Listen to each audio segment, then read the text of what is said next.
Kevin Costner lifts lid as he stars in incredible new Sky show. Classic movies starring America's most famous cowboy John Wayne are largely to blame for a romanticized, rose-tinted view many have of the Wild West. Westerns featuring the Hollywood legend, who died in 1979 and was known as the Duke, usually portrayed the remote open plains as being populated by lantern-jawed, unimpeachably heroic men who always had right on their side. Yet fellow big-screen icon Kevin Costner argues that almost everything we know about the U.S. West from those movies is wrong. He contends the reality was far more brutal and bloody than Tinseltown's version would have you believe. The Yellowstone star, 70, says too often we have fallen for the cliché of the noble cowboy. What do we see when we think of the West?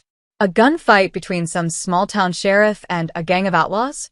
Maybe a cowboy playing his banjo under the stars, he says.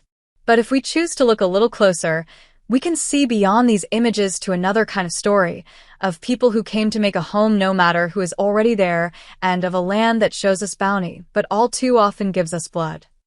In his absorbing new 8-part Sky history series, Kevin Costner's The West, which begins on Tuesday at 9 p.m., the actor sets out to puncture many of the myths surrounding the West.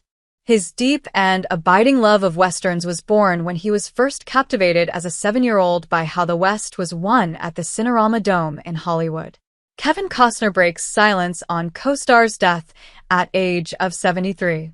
But he now believes such old-school films have spread this sanitized image. Kevin has sought to change this throughout his career with the Oscar winner Dances with Wolves, Picture Top Center, Silverado, Wyatt Earp, Open Range, and Horizon. He says, "When we first started making Westerns, people fell in love with the imagery. They couldn't believe how big the country was and how beautiful it was. Europe was very sophisticated. They had buildings that reached to the sky, buildings that Americans couldn't even imagine. But America was untouched." Kevin says, "When you see images of America and you see a lone man on horseback, you almost can't believe that's all he needed, as long as he had a certain set of skills. Could he build a fire? Could he protect himself? There's something terribly romantic about that idea. When you put him against that beautiful landscape, it can take your breath away."